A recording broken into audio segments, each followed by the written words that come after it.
विशाल जंगल का आयोजन किया गया था। वहाँ की महिलाएं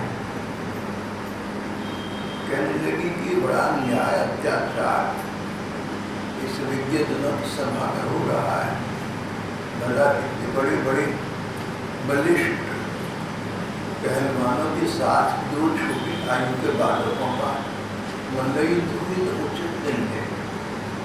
पर फिर बात भूमिकाओं पर आ गई।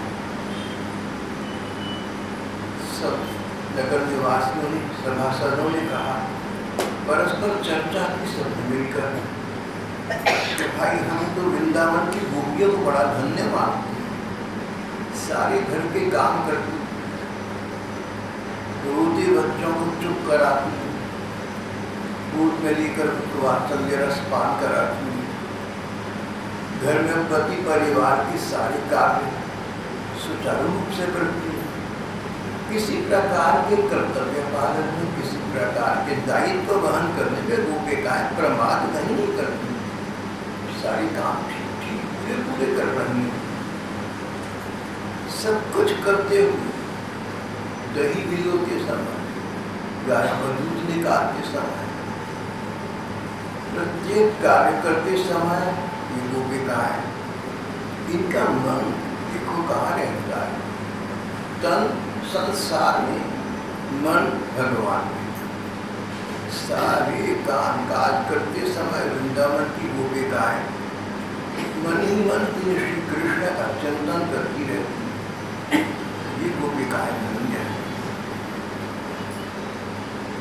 गायन्ति चैन मनोरक्त शुकंशु धन्या व्रतस्त्रिय प्रवचितया। गदगद कंठ से श्री कृष्ण की प्रीति कथाओं का गान कर रही है। साश्रु नयन अपने कर्तव्य कर्म में लगी है। मन श्री कृष्ण का मनमोहन का मंदिर बना हुआ है, उन्हीं में रमण कर रही है, उन्हीं में भ्रमण कर रही है। संसार क्या जाने, किसके मन में क्या है, कौन कह सकता है। आप अपने मन में क्या सोच रहे हैं, कौन जाने। कोई भगवान का चिंतन कर रहा है तो भी दूसरों को क्या पता। कोई संसार का भले बुरे का चिंतन कर रहा है सो भी किसी को क्या पता। अंतर्यामी तो केवल भगवान है। मन की बात तो भगवान जानते हैं। इसलिए जो बात मन में आए किसी से कहने की न हो, मन ही मन भगवान के रूप का ध्यान करना, आंखें मीच कर उन भगवान से अपने मन की बात करें। वृंदावन की गोपिकाएं तो ऊंचे दर्जे की भक्त थी। उन्होंने परम भक्ति प्राप्त कर ली थी। उनका चिंतन स्वयं बना रहता था, उनका मनन स्वयं बना रहता था। उन्हें कृष्ण कथा के लिए, कृष्णान्वेषण के लिए, कृष्ण चिंतन के लिए, अपने मन को भगवान में लगाने के लिए उन्हें कोई प्रयत्न नहीं करना पड़ता। उनका मन स्वयं भगवान में चला जाता था। इस प्रकार की वृंदावन की ये गोपिकाएं मथुरा नगर निवासियों ने कहा, इस प्रकार वृंदावन की अपठित गोप कन्याएं धन्य हैं। हम तो इन्हीं को जीवन का सार्थक समान।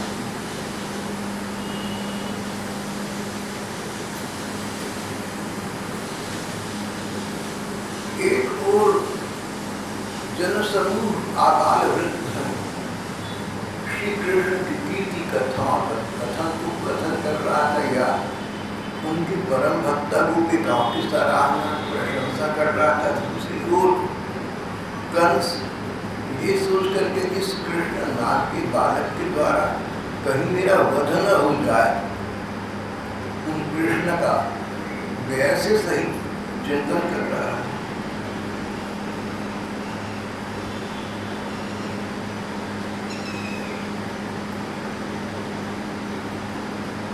मंदिर में बड़े बड़े दोनों पहलवान श्री कृष्ण बलराम से पराजित होकर जीवन लीला से हाथ धो बैठे। उनके संगी साथी 3 पहलवान और भी थे, उनकी भी यही स्थिति बनी। श्री कृष्ण की इस अद्भुत लीला को देखकर सभी दर्शकों को बड़ा आनंद हुआ। साधन है साधु साधु, साधु बोलने का साधु साधु वाक्य बड़ा महत्वपूर्ण। साधन है साधु साधु, किसी की साधुता की सराहना करना भी इसके लिए साधुता चाहिए। कोई अच्छा काम करे ना तो सब लोग उसको अच्छा नहीं कह पाएंगे। अच्छे लोग जो अच्छाई को समझते हैं कहेंगे कि अच्छा किया। सत्य संत व्यक्ति की सराहना स्वयं सत्य व्यक्ति ही कर सकता है, नहीं तो मानव स्वभाव दूसरी ओर दोष दर्शन, त्रुटि दर्शन, छिद्रान्वेषण, किसी का जरा सा भी, किसी की तनिक से भी कोई बुराई हो अपूर्णता उसको हम ढूंढ छिद्र का अन्वेषण करना और बड़े बड़े गुण हो दूसरे में उनको देखना पाए। साधारण मानव संसार इस प्रकार का है।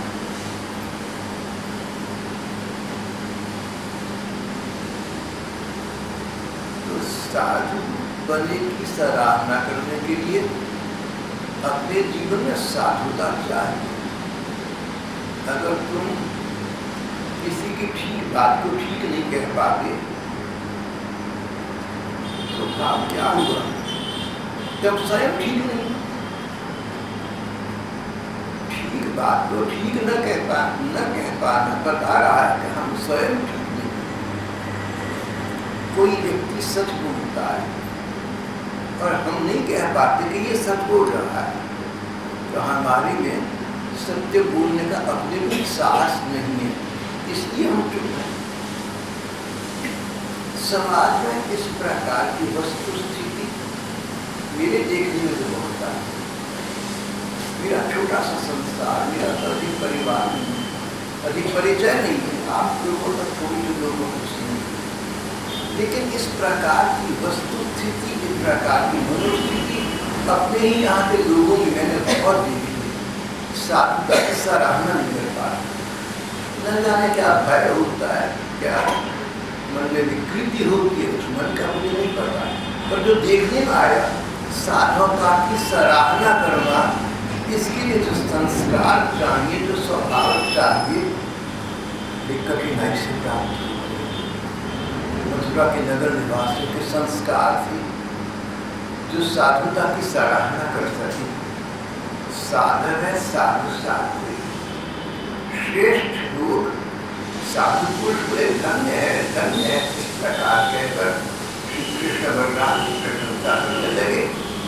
परंतु कंस को बड़ा दुख हुआ और घबरा गया। उसने सोचा कि दो बड़े बड़े दिग्गज पहलवानों को कृष्ण बलराम ने समाप्त कर दिया। ऐसे जैसे कोई भयंकर महाबलवान हाथी अपनी सूंड में कोई फूल लेकर और मसूड़ कर फेंक दिया। इतनी सरलता जिन श्री कृष्ण बलराम ने दोनों बड़े पहलवानों को, उनके साथियों को समाप्त कर दिया क्षण भर में, कृष्ण के द्वारा मेरा वध हो जाए, क्या पता। कंस घबरा गया। घबराया हुआ आदमी, डरा हुआ आदमी, जिसको कुछ समझ न आ रहा हो, जिस प्रकार अस्थिर बुद्धि, अनिश्चित बुद्धि का व्यक्ति कई बार अपने मन की वृत्ति को क्रोध के रूप में प्रकट करता है। कंस ने देखा कि उसके प्रधान पहलवान मार डाले गए, बचे हुए भागे गए। तब कंस ने अपनी भाती गाती बंद करा दी। साथ वाली सेवक को आज्ञा, देखो वसुदेव के इन चरित्रहीन लड़कों को नगर से बाहर निकालो। जानता है कि ये नहीं हो सकेगा। जिन दो बच्चों ने टोलियाप्रिय हाथी का और 5 पहलवानों का देखते समय संहार कर दिया, जैसे कोई फूल लेकर तोड़कर डाल दिए आसानी से। कंस जानता था कि इनको निकाल देना आसान नहीं है, पर अंतिम क्षण तक अहंकारवश भी बताना चाहता था, मैं डरता किसी से नहीं, मेरा हुक्म चलेगा। ऐसा हमारे साथ हो जाता है। हम जानते हैं कि हमारी बात ठीक नहीं है, पर न जाने क्या दर्शाने के लिए वैसी बात कर देती हैं, भली भांति जानते हुए हो न पाए। मानव मनोविज्ञान बड़ा जटिल, बड़ा अद्भुत चित्र है। कंस अपने सेवकों से बोला, वसुदेव के इन चरित्रहीन लड़कों को नगर से बाहर निकाल दो, गोपों का सारा धन छीन लो, इस मूर्ख नंद को कैद कर दो। वसुदेव बड़ा दुष्ट है, उसे मार डालो। कुकुर से मेरा पिता है, वह शत्रुओं के साथ मिलाओ, उसे जीता मत छोड़ो। ये सारी बातें कंस कह रहा है, जानते हुए कि इनमें से एक आज्ञा का भी पालन न हो सकेगा, पर अपने को मूर्खतापूर्ण सांत्वना दे रहा है, लोगों को प्रदर्शित करना चाहता है, तो उसको यही पता है कि उसका आज्ञा का पालन हुआ, जानते हुए आज्ञा का पालन नहीं हुआ। मिथ्याभिमानी व्यक्ति अंतिम क्षण तक मिथ्याभिमान को नहीं छोड़ पाता। जो हमारी विकृतियां हैं ना मन की, जो हमारे मन की न्यूनताएं हैं, अपूर्णताएं हैं, वो हमारे मन पर इतना गहरा हावी रहती है, छाई रहती है कि अंत आ जाता है, पर उन अपूर्णताओं का अंत नहीं हो पाता। तृष्णा का जीवनो बड़ा देव तृष्णा, एक तृष्णा की क्या बात, सभी न्यूनताओं की, सभी विकृतियों की यही बात है। व्यक्ति समाप्त हो जाता है, पर जब तक जीवन है, जब तक होश है, अंतिम क्षण तक, अंतिम सांस के निकलने तक वो विकृति साथ नहीं छोड़ती, वो साथ रहती है। अपने मन को विकार मुक्त अभी से करो। अगर अपने में कोई न्यूनता देखो, उसको निकालने का प्रयत्न अभी से करो। साथ न ले जाना, ये सदा साथ रहने वाली वस्तु, इसको साथ न दो। अपने में कोई न्यूनता दिखे, अपने स्वभाव की कोई अपूर्णता दिखे, कोई कमी दिखे, उस न्यूनता को, उस कमी को अपनी ओर से प्रयत्न पूर्वक अभी अभी निकालने का प्रयत्न करूँगा।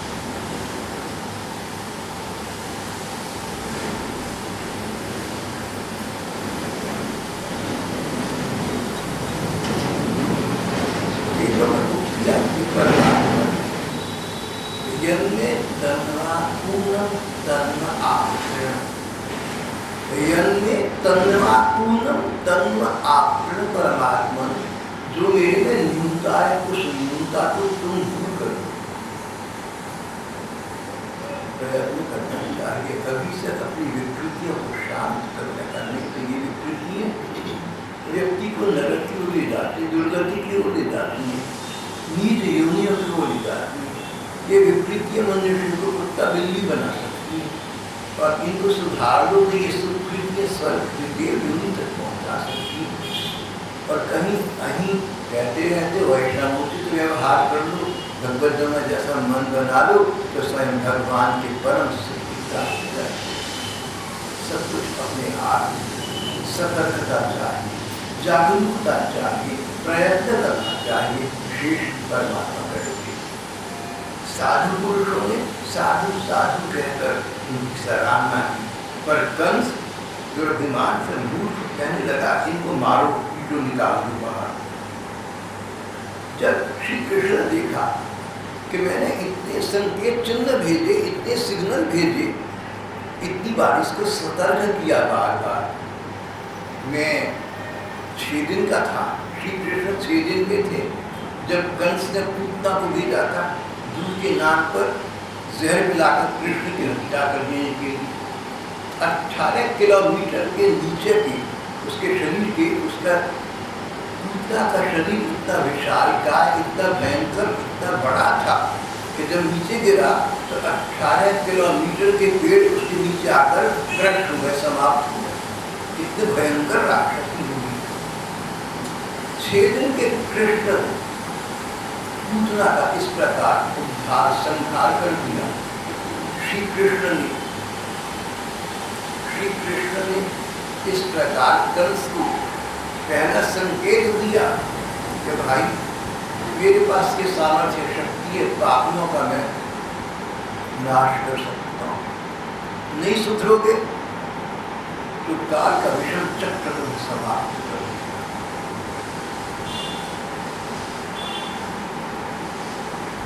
कंस न समझा। उसने पिता के भाई अकासुर को भेजा, बकासुर को भेजा, बड़े बड़े दैत्यों को भेजा। श्री कृष्ण सबका उद्धार करते गए कुछ महीनों के, 2-3 बरस के। एक 2-3 बरस का बच्चा सदा बड़े बड़े दैत्यों को वध कर सकता है। प्रत्यक्ष दिख रहा था कि वो देव पुरुष है, प्रत्यक्ष सुन रहा था बड़े बड़े संत महात्माओं की वाणी के। कृष्ण मानव रूप में केवल नाटक कर रहे हैं, लीला कर रहे हैं, परमात्मा है। और प्रत्यक्ष दिख रहा था उनकी भगवत्ता की सत्ता पर, उस पर विश्वास न हुआ। अहंकार, स्वार्थ व्यक्ति को कहां से कहां पहुंचा देता है।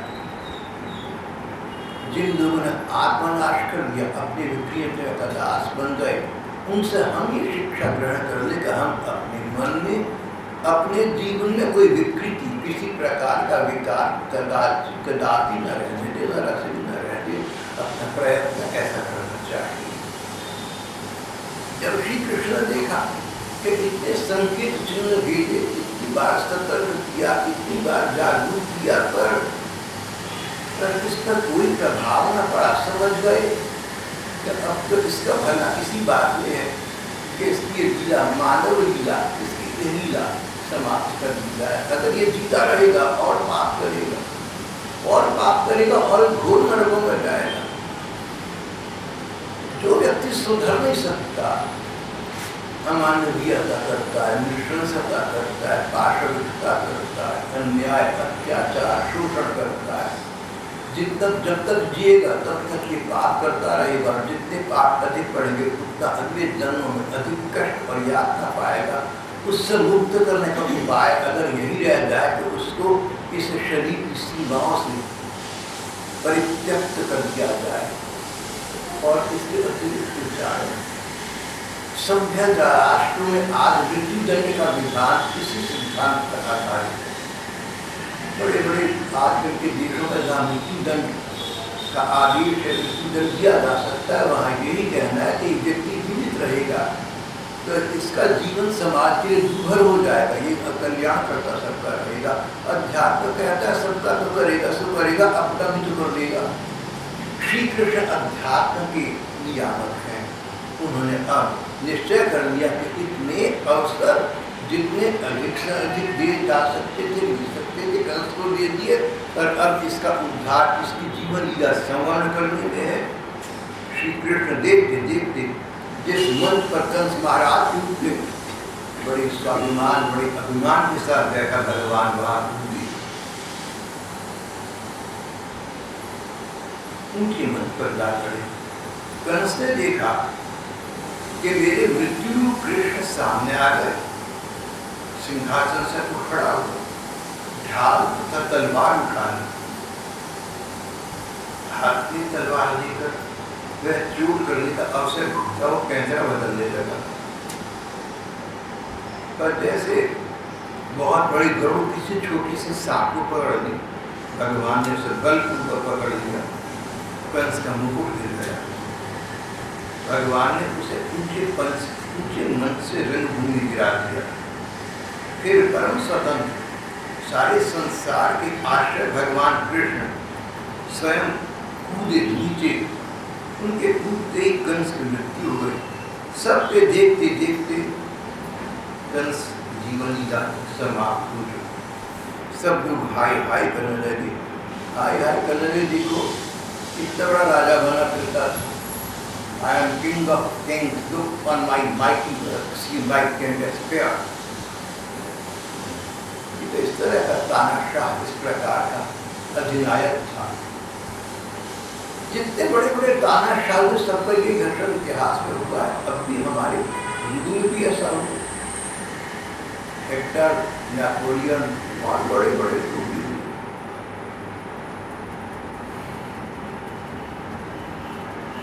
कंस नित्य निरंतर घबराहट के कारण श्री कृष्ण का चिंतन करता रहता था।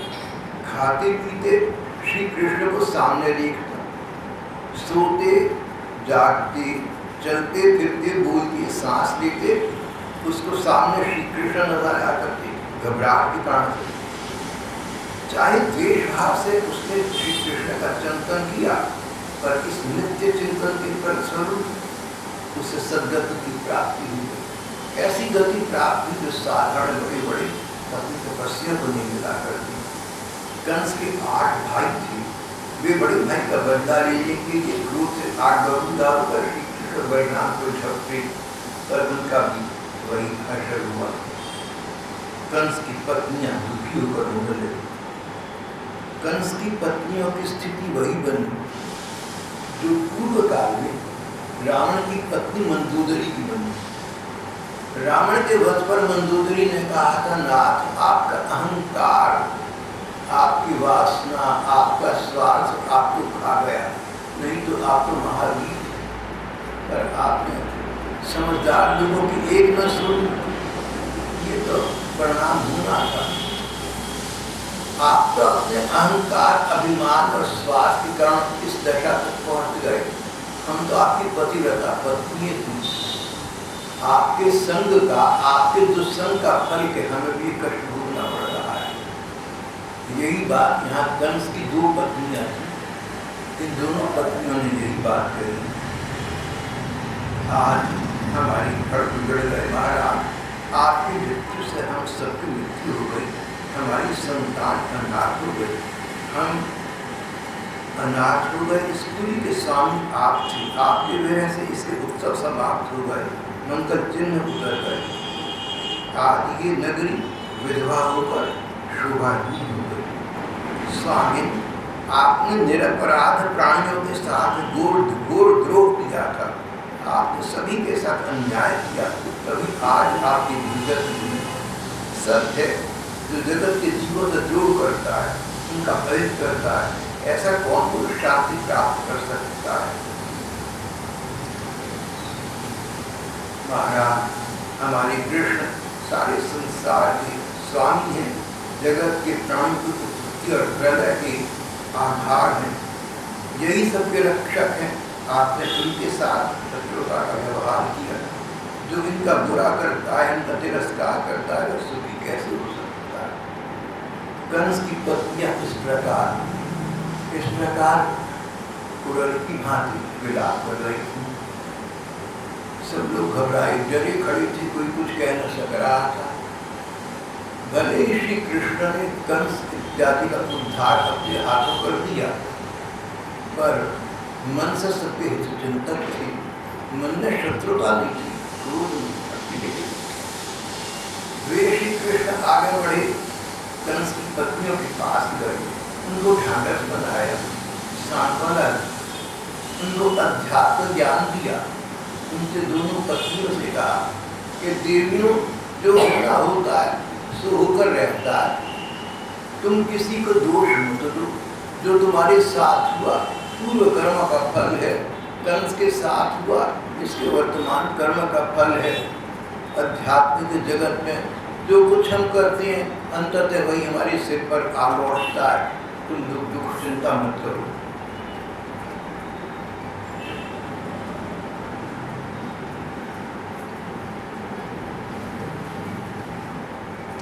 इसके बाद श्री कृष्ण बलराम ने जेल में जाकर अपने माता पिता वसुदेव देवकी को बंधन से छुड़ाया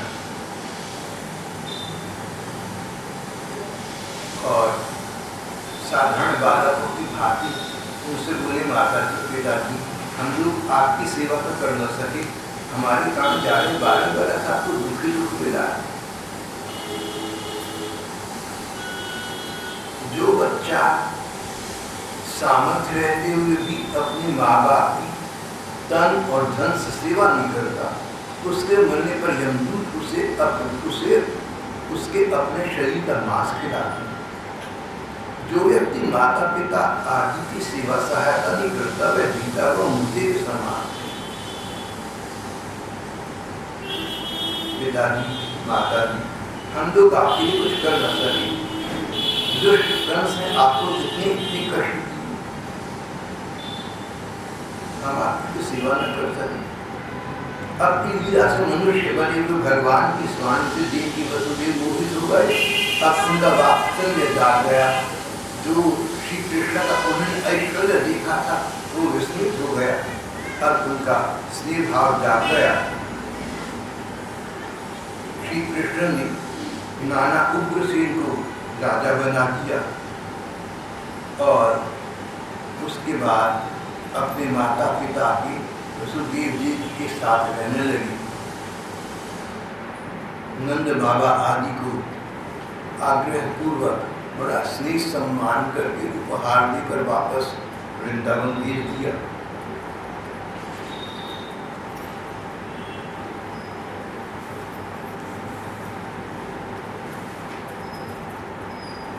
अब वसुदेव देवकी को अपना कर्तव्य याद आया कि कृष्ण बलराम 12-13 वर्ष के बालक हैं, इनको गुरुकुल भेजकर शिक्षा प्रदान करनी चाहिए। तो जैन में सांदीपनी नाम के एक उच्च कोटि के महात्मा एक ऋषि रहते थे। उनके घर पर कई बच्चे अच्छे घरों में पढ़ा करते थे, अच्छे घरों के जिनको वेद वेदांत में रुचि थी, धर्म ग्रंथों में रुचि थी, इस प्रकार के बच्चे पढ़ा करते थे। ये दोनों भाई उज्जैन गए, उनकी सेवा करने लगे।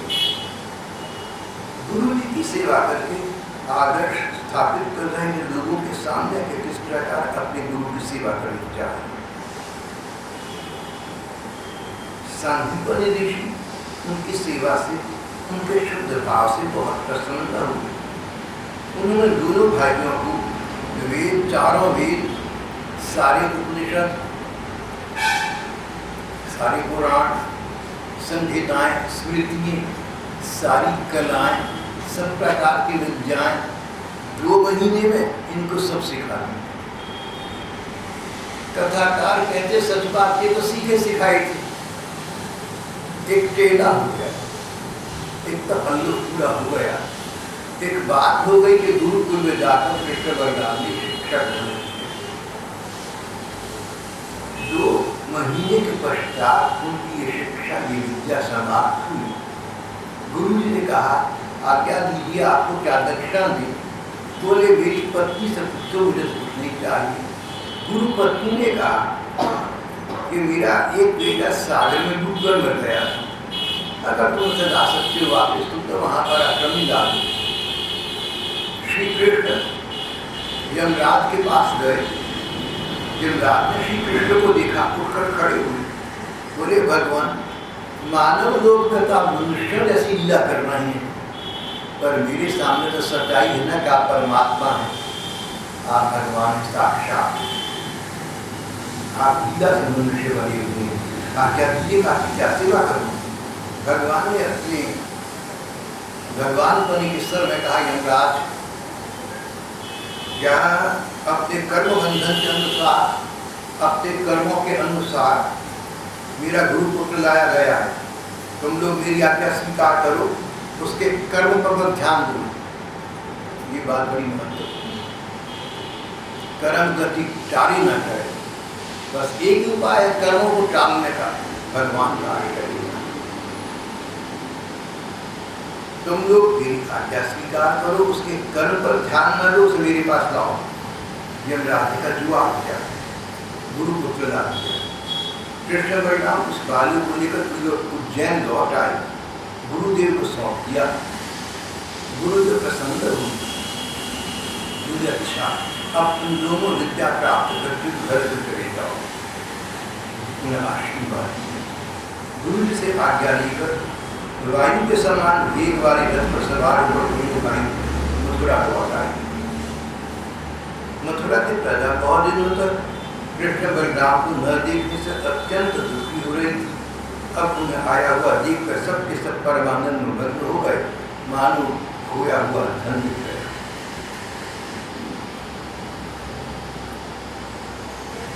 श्री कृष्ण बलराम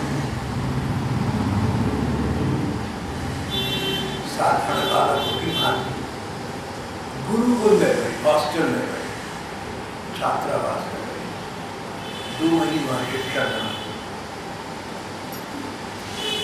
उन्होंने अपने अध्यापक की, अपने गुरु जी की बड़ी सेवा की।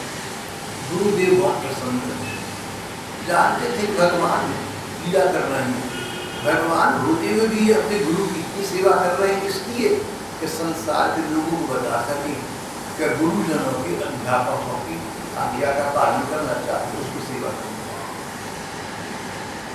यहाँ पर एक महत्वपूर्ण बात आ जाती है। गुरु की महिमा तो है, लेकिन जो साधु संत महात्मा जो उपनिषद ये कहती है कि कृष्ण बलराम भगवान थे, फिर भी उन्होंने गुरु की सेवा की, श्रीमद् भागवत में इस कथन का प्रमाण नहीं मिलता। यहाँ पर श्री कृष्ण गुरु तो कोई नहीं। आप लोग जितने बहन भाई यहाँ बैठे हैं, सबके सब किसी समय विद्यालयों में, महाविद्यालयों में, विश्वविद्यालय पढ़ते रहे। आपके जो अध्यापक रहे, प्राध्यापक रहे, वो आपके साधना गुरु नहीं थे, उन्होंने आपको भगवान में लगाया। सदगुरु से कहते तो भगवान में लगाया। आपके अध्यापक विद्यार्थियों के, जब आपका विद्यार्थी जीवन था, विद्यालय में आप पढ़े, सबके अध्यापक रहे होंगे। विश्वविद्यालय में पढ़े, महाविद्यालय में पढ़े, यूनिवर्सिटी में, कॉलेज में पढ़े, अध्यापक तो अच्छे से अच्छे होंगे, लेकिन वो आपके सदगुरु थे, परमात्मा के लगाने वाले नहीं थे। और संभावना ये कि अब आपका उनका कोई संपर्क नहीं, कोई संबंध नहीं, समाप्त हो गया। तो जो उपदेशक या कथाकार ये कहें कि कृष्ण बलराम के गुरु थे, ये बात तो बात खरी नहीं करती। कृष्ण बलराम के साधना गुरु कोई नहीं थे। जो गुरु शिष्य को भगवान की ओर लगाता है, भगवान के मार्ग पर चलने का रास्ता बताता है, स्वयं प्राप्त है, और जिस रास्ते पर चलकर प्राप्ति की वो मार्ग शिष्यों को बताता है, उस गुरु की महिमा अमित है, अपरंपार है। लेकिन संदीपन ऋषि इस प्रकार श्री कृष्ण गुरु कदापि नहीं थे, बस ऐसे थे जैसे स्कूल कॉलेजों में आपके अध्यापक जब तक पढ़ रही थी, उसके बाद अचानक भी जाकर आदर सबको करना चाहिए।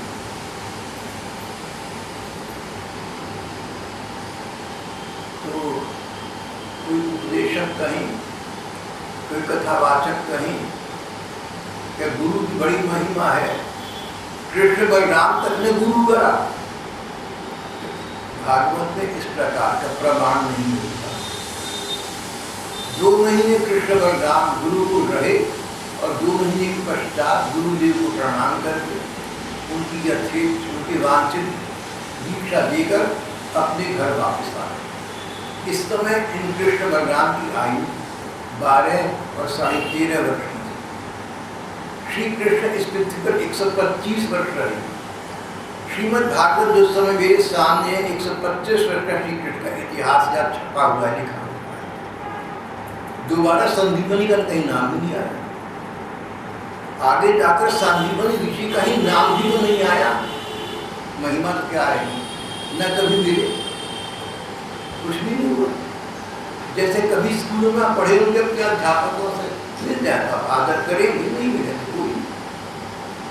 तो उपदेशकों और कथावाचकों को इस प्रकार का उदाहरण श्री कृष्ण बलराम का नाम लेकर नहीं देना चाहिए, जो इतिहास या भागवत से संतुष्ट न हो।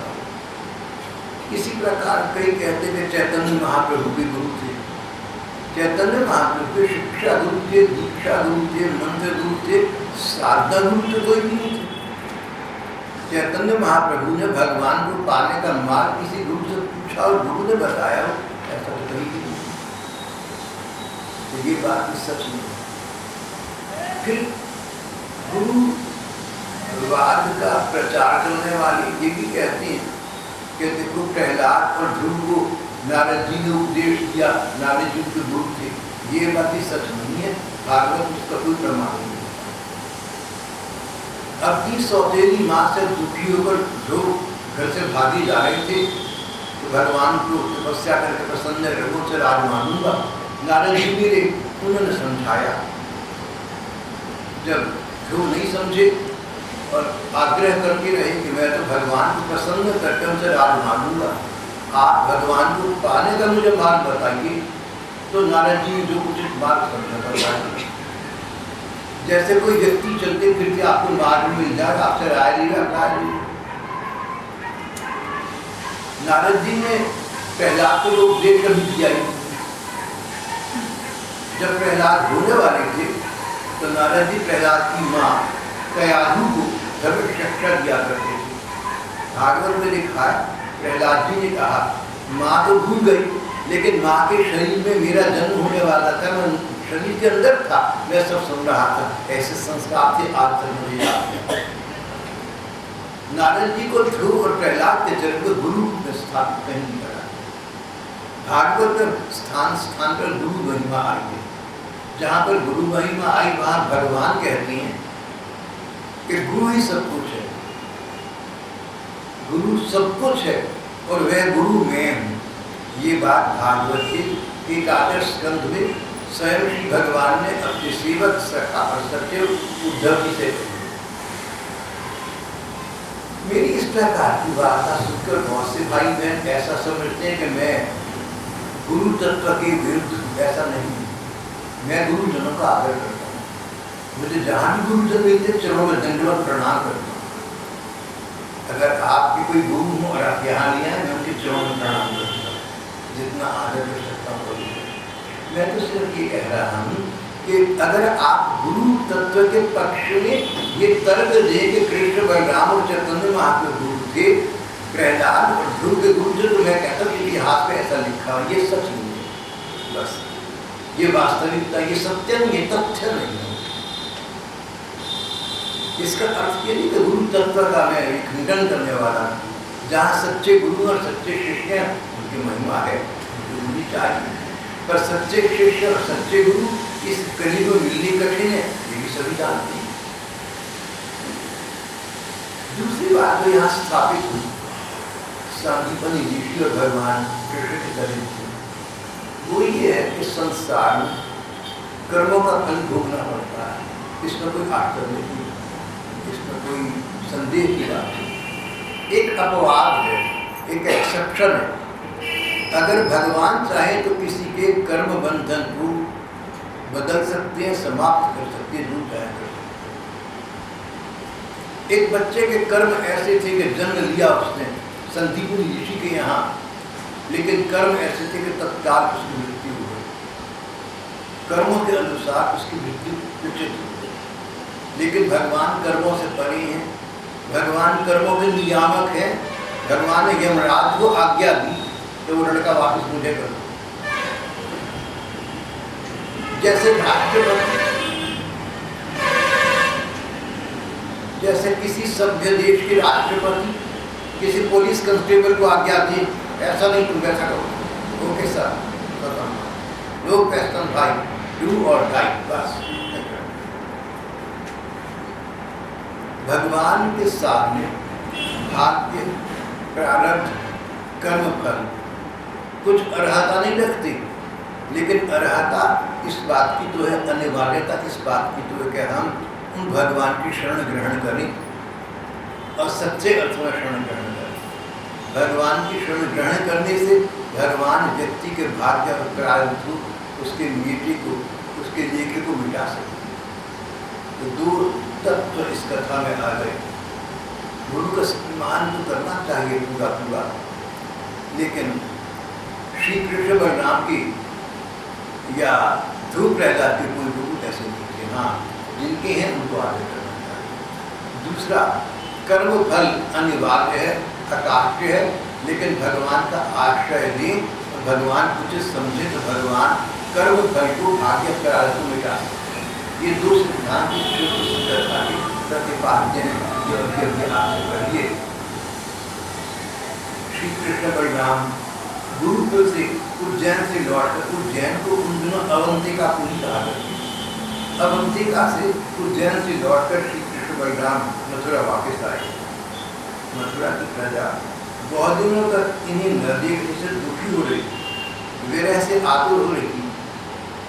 अब उन्हें आया देख सब के सब परमानंद बने।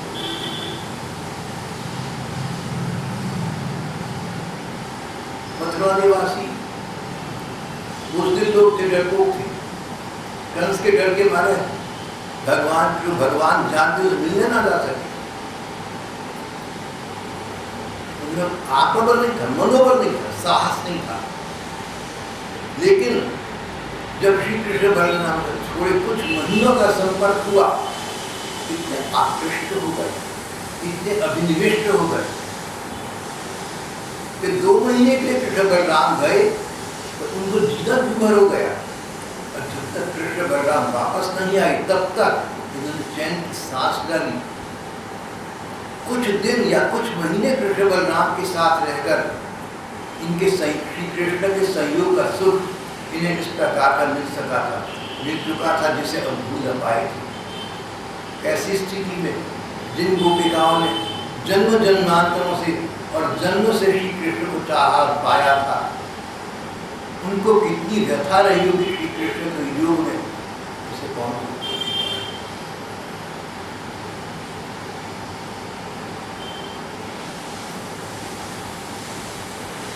आज का हमारा प्रसंग यहाँ समाप्त होता है।